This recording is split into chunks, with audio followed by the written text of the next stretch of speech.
अपराध शास्त्र क्रिमिनोलॉजी सुनने में जितना आसान है एक्चुअली पढ़ने में भी उतना ही आसान है।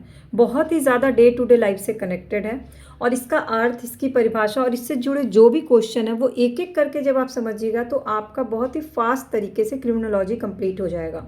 Hello students, welcome back to my class. और अब तक आप समझ गए होंगे कि आज आपके लिए आपकी क्लास है क्रिमिनोलॉजी यानी अपराध शास्त्र की। और सबसे पहला क्वेश्चन है अपराध शास्त्र का अर्थ, उसकी परिभाषा, उसके विषय क्षेत्र, इन सब की विवेचना करना है। तो चलिए शुरू करते हैं। सबसे पहले अपराध शास्त्र को इंग्लिश में क्या बोलते हैं? क्रिमिनोलॉजी। और उसका हिंदी में अर्थ क्या है? अपराध का ज्ञान। क्योंकि शास्त्रों में हम क्या पढ़ते हैं, उस चीज़ से रिलेटेड उसका ज्ञान लेते हैं, नॉलेज लेते हैं। अब इसमें क्या, मैं आपको कीवर्ड्स के थ्रू ही आंसर समझाऊंगी कि जितने अपराध कौन करता है, तो मनुष्य करते हैं। तो यानी कि मनुष्य के द्वारा जितने भी अपराध होते हैं उसके बारे में हम जहाँ पढ़ते हैं उसको क्या बोलते हैं? अपराध शास्त्र बोलते हैं। यानी कि किससे कनेक्टेड है? ह्यूमन लाइफ से, यानी मानवीय जीवन से कनेक्टेड है। क्योंकि जब भी मानवीय जीवन चलता है, किसी भी एज में हो, पुराने ज़माने में हो, ब्रिटिश काल में हो, अभी के टाइम में हो, उनको चलाने के लिए कुछ नियम बनाए जाते हैं। नियम बनाने के पीछे का कुछ कारण भी होता है और जब उन नियमों का उल्लंघन होता है तो उसी को हम क्या बोलते हैं कि अपराध हुआ है। अब है अपराध शास्त्र की परिभाषा। सिर्फ सिंपल तरीके से तो देने से काम चलेगा नहीं, तो आपको 2-3 थिंकर्स के नाम याद होने चाहिए और उसका कीवर्ड्स क्या, उनकी परिभाषा पूरी भले ना याद हो, कीवर्ड्स याद होने चाहिए। तो सबसे पहले इलियट की परिभाषा, जिन्होंने अपराध शास्त्र को वैज्ञानिक अध्ययन के रूप में बताया। दूसरा है सदरलैंड की परिभाषा, जो अपराध को एक सामाजिक घटना बताते हैं। बेस्टर जो है वो बोलते हैं ये मानसिक गुणों और मानसिक आदत और अनुशासन से रिलेटेड अध्ययन है। और टेफ्ट जो बोलते हैं वो बोलते हैं कि ये दंड और उपचार से सम्मिलित करके किया हुआ अध्ययन है। तो सबके कीवर्ड क्या है? इलियट का है वैज्ञानिक अध्ययन, सदरलैंड का है सामाजिक घटना, वेस्टर का है मानसिक गुण और उसकी आदत, और टेफ्ट का है दंड और उपचार। अब इस हिसाब से अपराध शास्त्र क्या है? एक सैद्धांतिक व्यवहार और पहलुओं का अध्ययन है अपराध शास्त्र में। अब बात करते हैं अपराध शास्त्र की प्रकृति यानी नेचर ऑफ क्रिमिनोलॉजी क्या है। तो किसी भी शास्त्र को अलग अलग तरह से हम लोग उसके नेचर के बारे में पढ़ते हैं और अब तक अपराध शास्त्र के बारे में समझ गए होंगे कि बेसिकली ये मानव ह्यूमन बिहेवियर के बारे में ही अध्ययन है। लेकिन क्या ह्यूमन बिहेवियर किसी लैब में जाकर के जांचा परखा जाता है साइंस की तरह, या ह्यूमन बिहेवियर की कोई भविष्यवाणी की जा सकती है? नहीं की जा सकती ना। इसलिए इसको विज्ञान नहीं कहा जा सकता, क्योंकि किसी भी चीज़ को विज्ञान कहने का सबसे मेन आधार होता है कि वो लैब में उसका परीक्षण किया जा सकता है और उसकी भविष्यवाणी की जा सके। वही माइकल एंड एडवर्ड कहते हैं कि कुछ अपराध शास्त्र विज्ञान नहीं, क्योंकि वो एकमात्र अपराधी के व्यवहार का अध्ययन करता है। और व्यवहार क्या है? एक स्थान पे दूसरा कोई अपराध होता है और दूसरे स्थान पे उसका रूप बदल जाता है, इसलिए इसको विज्ञान नहीं माना जा सकता है। पहला कथन आपका ये होगा कि अपराध शास्त्र विज्ञान है या नहीं है। तो आप क्या बताओगे कि अपराध शास्त्र विज्ञान नहीं, और उसके पीछे का लॉजिक दोगे। अब है अपराध शास्त्र एक प्राकृतिक विज्ञान है। कैसे प्राकृतिक विज्ञान है? क्योंकि उसके जो अध्ययन के आधार है उस क्या क्या है। सबसे पहले हम किसी भी अपराध के लिए उसके तथ्य क्या क्या है, उस अपराध के पीछे का, उसको इकट्ठा करते हैं। फिर उन तथ्यों का माप करते हैं। माप करने के बाद तथ्यों को अलग अलग तरह से बांटते हैं। कोई भी घटना होती है उसका पूरा वर्गीकरण करते हैं। फिर उस पूरे वर्गीकरण का विश्लेषण किया जाता है और फिर उसका एक प्रारूप तैयार किया जाता है और तब जाके एक थॉट विकसित होता है। और उसके बाद जितने भी फैक्ट्स होते हैं उसको इकट्ठा करके उसके बाद उस फैक्ट का प्रयोग किया जाता है और तब जाकर के एक निष्कर्ष का निर्माण होता है। तो सदरलैंड के शब्दों में जैसे दवाई निर्माण की प्रगति जो होती है वो किसी रोग, जैसे जैसे रोग के सिम्टम्स आते हैं वैसे वैसे होता है, उसी तरह से अपराध शास्त्र में भी होता है। तो बेसिकली अपराध शास्त्र क्या है? व्यावसायिक अपराध, यौवन अपराध, श्वेत वस्त्र अपराध, हत्या, ये सब क्या है? इन सब का अलग अलग तरह से अध्ययन किया जाता है, क्योंकि सबके पैटर्न अलग अलग होते हैं। तो अपराध शास्त्र को एक विकसित सामाजिक विज्ञान तो कहा जाता है। एक तो विकसित है, कंटिन्यूअस, हर जनरेशन में हर समय चेंज होता रहता है। दूसरा समाज से जुड़ा हुआ, और तीसरा विज्ञान भी है। तो क्या हो गया? टर्मिनोलॉजी क्या यूज करेंगे कि अपराध शास्त्र क्या है? एक विकसित सामाजिक विज्ञान है। अब आते हैं अपराध शास्त्र का क्षेत्र क्या है, स्कोप ऑफ क्रिमिनोलॉजी क्या है। तो अपराध और अपराधी दोनों ही पूरे समाज में पाए जाते हैं। ऐसा कोई समाज नहीं कि जहाँ एक जगह सिर्फ अपराधी पाए जाते हैं और एक जगह गैर अपराधी लोग रहते हों। तो इसके लिए भी आपको इलियट और मैरिल के हिसाब से जानना पड़ेगा कि जो उसमें क्या है, इनका क्षेत्र सीमा और क्या है।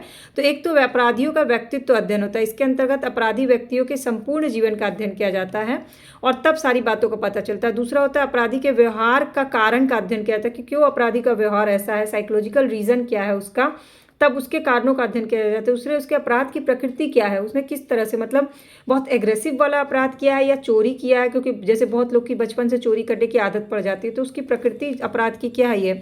और फिर उसी हिसाब से सुधार एवं दंड संबंधी अध्ययन किया जाता है कि ऐसे अपराधियों को सुधारने की उम्मीद है या फिर उनको दंड अगर दिया जाए तो किस तरह का दंड दिया जाए ताकि उनमें सुधार भी हो जाए। तो 4 पॉइंट्स हैं अपराध के क्षेत्र, अपराध शास्त्र का क्षेत्र, वो भी इलियट और मैरिज के अनुसार। एक तो व्यक्तित्व का अध्ययन, दूसरा कारण का अध्ययन, तीसरा प्रकृति का अध्ययन और चौथा दंड संबंधी अध्ययन। अब आता है अपराध शास्त्र के अध्ययन का महत्व क्या है, importance of study of criminology क्या है। तो कोई भी शास्त्र अगर हम पढ़ रहे हैं तो उसका कोई ना कोई इंपॉर्टेंस हमारी डेली लाइफ में ज़रूर होगी। तो इस पे क्या है, ये एक स्वतंत्र ज्ञान की शाखा के रूप में आपके मतलब आपको पढ़ना है तो आप पढ़ भी सकते हैं, क्योंकि इसमें क्या है, ये आधुनिक युग के लिए ज़रूरी भी है।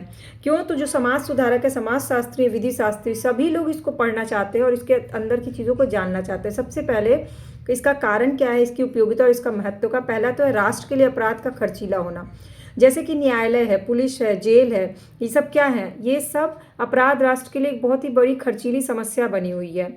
तो इस समस्या, इस पर व्यय का मतलब खर्चा कम हो सरकार के ऊपर, इसके लिए क्या ज़रूरी है कि इसका अध्ययन करना ज़रूरी है, तभी तो अध्ययन करके इसका समाधान निकाला जा सकता है ना।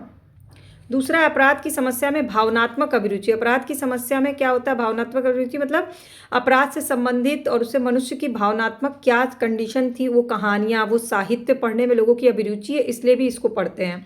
तीसरा, अपराधी में अभिरुचि मतलब समाज में जो भी अपराधी है उसमें कई लोगों को तो उन अपराधियों के प्रति घृणा होती है, पर कई लोगों को उन अपराधियों के आचरण और उसमें सुधार से संबंधित जानने के लिए रुचि होती है, ताकि उनको सुधार सके। चौथा है व्यवसाय की पृष्ठभूमि के लिए ज़रूरी है, मतलब कि अपराध शास्त्र का ज्ञान अगर होगा तो पुलिस, न्यायाधीश, प्रोफेशनल अधिकारी, जेल कर्मचारी, इन लोगों को जब पहले से नॉलेज होगा तो उस तरह से वो उस चीज़ को हैंडल कर पाएंगे। पांचवा है समाज सेवा का अवसर, कि अगर अपराध शास्त्र पढ़े होते तो अपराध की समस्या के समाधान है तो जो लोग भी सेवा काम करते हैं उनके लिए आसान हो जाता है। छठा है सकारात्मक जीवन दर्शन प्राप्त करने में सहायक। जब आप किसी की स्ट्रगल वाली स्टोरी पढ़ लेते हो, सबकी जो सामाजिक रूप से रोगग्रस्त और कैसे उसने अपराध किया और फिर कैसे सुधर गया, तो ये आपको सकारात्मक जीवन संदेश देता है। सातवां है राष्ट्रीय प्रगति में सहायक होता है। अगर किसी भी देश में अपराध कम हो जाएगा इसको पढ़ने के बाद और उसको अप्लाई करने के बाद, तो ऑब्वियस है वो देश शांति और सुख में बना रहेगा, वहाँ का समाज शांतमय होगा और सामाजिक मूल्यों की रक्षा होगी। और ओवरऑल जब सामाजिक मूल्यों की रक्षा होगी तो कंक्लूजन क्या होगा कि राष्ट्रीय प्रगति में सहायक हो जाएगा, क्योंकि शांति और सुख में माहौल रहेगा तो देश क्या होगा, राष्ट्रीय प्रगति करेगा। इसीलिए हमारे देश में सर्टिफाइड स्कूल्स हैं, रिमांड होम्स हैं, किशोरबंदी सुधार गृह है, संप्रेक्षण गृह यानी ऑब्जर्वेशन होम, ये सब खोले गए हैं ताकि ये सारी चीज़ें सुनिश्चित कर सकें। अब इसके बाद क्या होता है, बिना वाद के आपका आंसर कंप्लीट नहीं। तो यहाँ वाद है मोहन लाल बनाम दिनेश आनंद का वाद है कि अपराधी को अभियोजित एवं दंडित किया जाना सामाजिक जरूरत है और ये समाज के हित में नहीं है कि कोई अपराधी अपने अपराध से बच निकले। मतलब सबसे इंपॉर्टेंट क्या है कि अपराधी को दंडित करना बहुत जरूरी होता है। तो अपराध शास्त्र सब बढ़ते हैं तो आपराधिक विधि उसी से कनेक्टेड होता है। तो आपराधिक विधि क्या होती है, तो प्रोफेसर एडविन एच सदरलैंड के हिसाब से जब पारस्परिक रूप से मानवीय आचरण से संबंधित नियमों को परिभाषित किया जाता है और साथ ही साथ राज्य द्वारा निर्धारित किया जाता है इससे रिलेटेड दंड, तो उस सबको क्या बोलते हैं, आपराधिक विधि बोलते हैं। मतलब कोई भी अपराध हुआ है वो क्यों हुआ है, किस मानवीय आचरण के कारण हुआ है और उस अपराध के लिए क्या दंड निर्धारित किया जाएगा, ये सब चीज़ें हम कहाँ पढ़ते हैं, आपराधिक विधि में पढ़ते हैं। तो आपराधिक विधि की विशेषता क्या है, तो ये भी सदरलैंड ने ही विशेषता बताई। एक तो उसकी पॉलिटिकली विशेषता होती है, राजनीतिकता होती है, क्योंकि इसका प्रख्यापन, इसका प्रवर्तन कौन करता है, सारे चीज़ इसमें आपराधिक विधि में राजनीतिक होते हैं, तो प्रवर्तन भी कौन करता है, राज्य करता है। दूसरी विशिष्टता होती है इसकी खुद की विशिष्टता, मतलब आपराधिक विधि की दूसरी विशिष्टता इसकी विशिष्टता है कि किसी आचरण के अपराध को तभी माना जाएगा जब उस आचरण को अपराध बताने वाले नियम पहले से लिखे हों। जैसे अगर किसी के पर्स से आप कुछ भी चुरा लेते हैं तो पहले से पता है कि इसको चोरी बोलते हैं, ना कि बचपना बोलते हैं।